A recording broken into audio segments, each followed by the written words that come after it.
National break's over. It's back to crunch time. Can't get any worse than Brighton, can it? Tottenham match preview.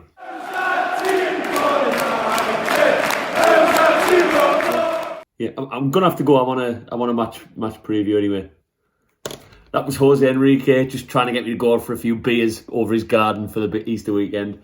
I'm only joking. But welcome back to Black and White Banter. If any of you did miss what has happened this week, it was quite a big week. We have done an interview with Jose Enrique, former left-back, and it was great. I don't know how we managed it, but the interviews picked up a lot of press, and it actually featured in the Evening Chronicle this week as well. So really good week for us. So we are back. Nice 2-week break without any disappointment, any awful football. But let's just start in one place and one place only. Steve Bruce's Friday press conference. Yes, I might sound like a stuck record, but I'm sorry, Steve. It's turning into an absolute, pardon the French, fucking joke. So he's done his usual press conference, and as I always say in my match previews, the only thing I'm looking for when it comes to him doing his press conference is team news. Once he tells us who's fit, I just want him to get as far away from that microphone and that press conference table as possible, because everything else that comes out of his mouth is an absolute joke. So anyone who might have missed it, what's he said today? Well, he was asked about the poll in the Evening Chronicle that asked every Newcastle fan whether they wanted Steve Bruce out. It was 95% of Newcastle fans. I mean, I don't know who the 5% are. It must be Mike Ashley's wife, Steve Bruce's wife, Lee Charnley's wife. That's the only 5% I can think would have voted for Steve Bruce to still be in charge. He was asked about that. He said he doesn't listen to certain opinions. No, Steve. The reason you've been asked in your press conference about this recent vote is because it was a landslide, Steve. Nobody wants you in charge. So don't brush it off as, I don't listen to those certain opinions. Nobody wants you in. 95%? 95% of fans voted that they want you gone. It's a joke. But that wasn't just it.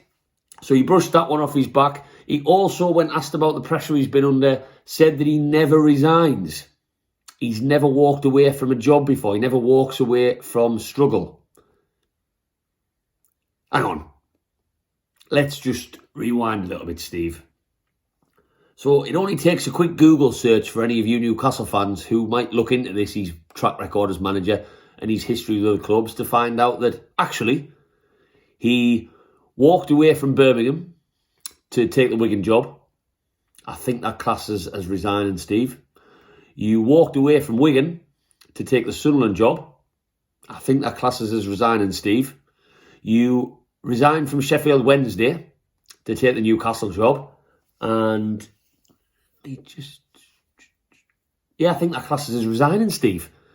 So I kind of tried to figure out what he meant by saying he's never walked away from a job. What I would assume that Brucey boy means is that he's never walked away when it's got tough. He's always only walked away to go to another job. But for him to come out and make a statement that he's never resigned or walked away from a football club.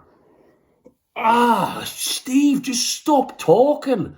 When your brain starts working on a Friday morning in front of the cameras, when you get these questions, just say no comment like they do in court. It's an absolute joke. So yes, Steve Bruce, for anyone who might not know his background in management, he has walked away from jobs in the past. He's walked away many times before. He's known for it. Yes, it might have been to go over the jobs, but for him to say today that he's never walked away from any job is again another bullshit comment to put on the list that probably looks longer than Father Christmas's list on Christmas Eve of kids. That's how long we are talking about, the amount of shite he's come out with in his press conferences. So, Tottenham on Sunday, the fixtures, this is probably one of those fixture categories that we talked about on our last couple of match previews, how our fixtures have a difficult category and maybe realistic to get points from category, and this obviously falls in the more difficult. Now, when I did our match season sort of predictor on the fixtures, I did put Tottenham down as maybe the one fixture that we might surprise everybody with and get something from. But let's just face it, that was before Brighton. So I'm not going to sit here and say I'm hopeful of anything on Sunday, because all you can base your hopes off is the last performance, I guess, because that's all you've got to work with. And let's not forget that Brighton game was one of the worst Newcastle United performances in recent history. 20-year history, however many years. That was absolute disgrace from the first whistle to the last. So am I confident going into play a team like Tottenham? No. Do I feel like Tottenham are a side to be scared of? Yes and no. So I don't need to tell anyone watching this, Tottenham obviously have a array of talent.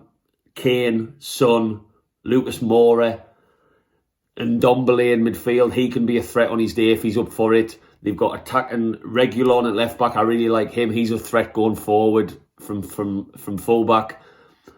So it's going to be a test. It's going to be it's going to be a totally different animal to Brighton. Brighton were sitting there about us. There was a lot of pressure going into that game, which we just decided to not show up for.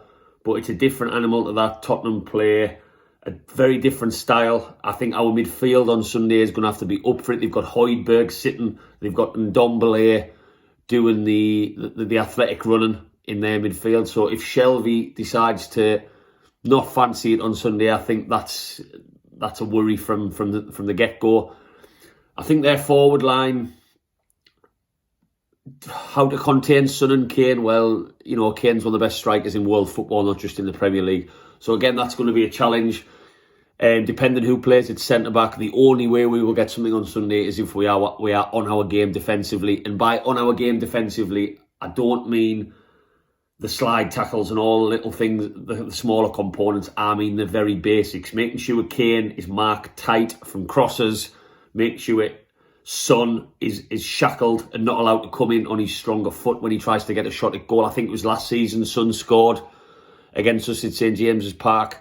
So we have got to be on our game. Our fullbacks, I really, really want Dummett to see Dummett in the team. Lewis, I got a comment on one of my YouTube videos, my last YouTube video, of a fan telling me that Lewis is actually a really good player. It's Bruce who's brought the worst out in him. Could be true, but I am still yet to see Jamal Lewis have a good game for Newcastle United. Defensively poor, positioning-wise poor, aggression poor in the tackle. Can't cross a ball for shit. I'm seeing no basic stuff to think there's a good player in there. So for me, Dummett has to start at the weekend. He's got no pace, admittedly, but he is a hell of a lot more switched on the box. Do I think this is a game we can get something from? I'm going to have to be the negative fan, unfortunately, and say no.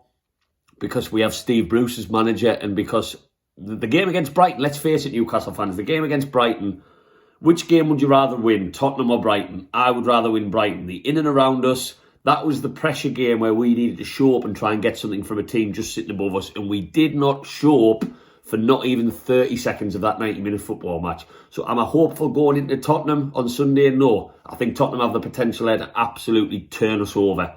Son's back for Tottenham, apparently. He's come through training, which is an absolute nightmare for us. Kane scores goals for fun. They've got the ooze class. You know, Gareth Bale hasn't overly done it for them this season, but he's starting to become better. He's going to be a threat on Sunday. They've just got so many attacking outlets, so many things that we don't have. Now, injuries, apparently, Wilson, we all thought was going to be back fit because he was in training like a week and a half ago.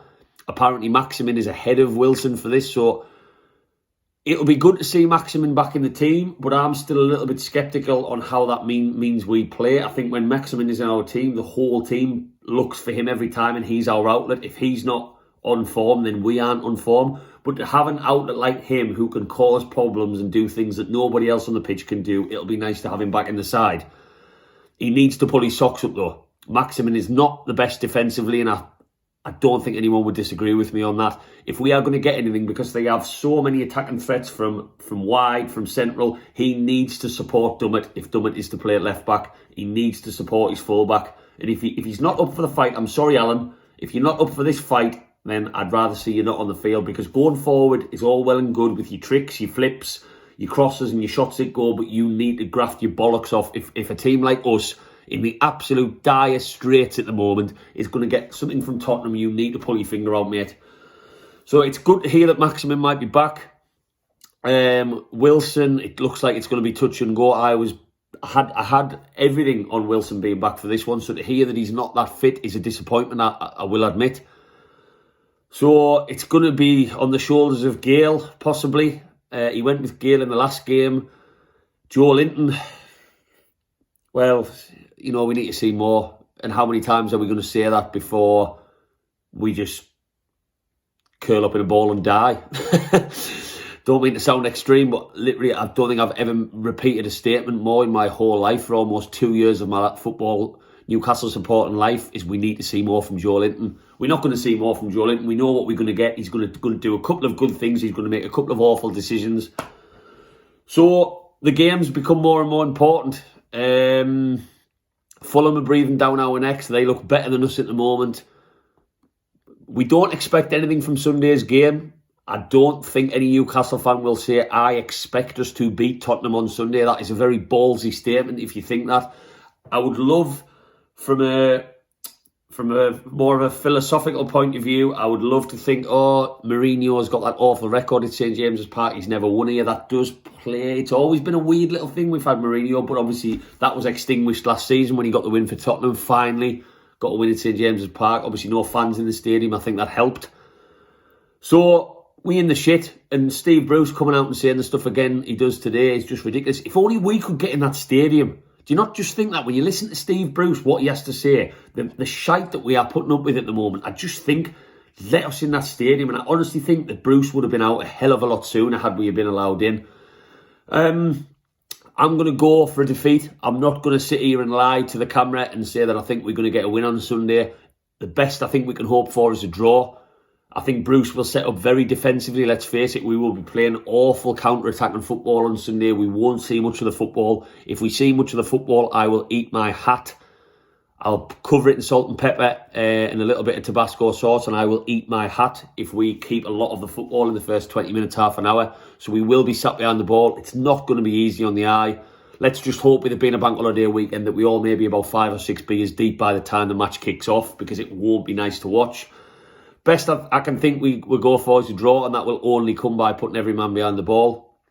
And yeah, it's a nothing to lose game for me. Liverpool's a nothing to lose game. Man City's going to be a nothing to lose game. We need to focus our attentions on the Burnley fixture, the Sheffield United fixture, the Fulham fixture on the last game of the season. They're the more winnable ones where the points are going to come from, let's face it. If we can get a surprise in one of these games, which I'll mark down as Tottenham, it'll be a bonus. But after a two-week rest, I would have liked to play Tottenham after they had a Europa League game. I know they just got knocked out of that. That would have been a little bit nicer, a little bit less time to recover, but they've actually had Son back from injury during this international break. Let's see. The only thing I'll say, Newcastle fans, is it cannot get any worse than Brighton. So that Brighton performance, if there was a scale of how bad your football team can be, how agonising it can be, Brighton was here, and that's the benchmark. I can't go any lower. So we need to just raise that. If we raise the Brighton performance by 10%, we'll still get battered. If we raise the Brighton performance by 30%, Tottenham will still batter us. We need to improve on the Brighton game by 70 to 80%, because that was a disgrace. And if we see any more of that again on Sunday, that level of performance, that lack of aggression, lack of tackle, lack of tactics, lack of passing, lack of creativity, we are down if we keep seeing that week in, week out. So let's see what you've got, Steve. You talked the beginning of the game in the press conferences. We've prepared. We've got this. We learned from that mistake. I'm not going to quit. I'm not going to quit. Let's see what you've got. Let's just show us something. Give us something to grasp onto that we might actually get out this relegation fight. As always, Newcastle fans, please like and subscribe to this video. Please check out the Jose Enrique interview. That is just below this one on our YouTube channel. It was great to speak to him. And get us on Facebook and Instagram. And I'll try and get a match reviewed. And I'm very busy this weekend, so it might come from a bit of an odd location. And fingers crossed, we can get something to make our bank holiday weekend that little bit nicer. I'm not going to hold my breath, though, as I'm sure you're not. And I'll speak soon.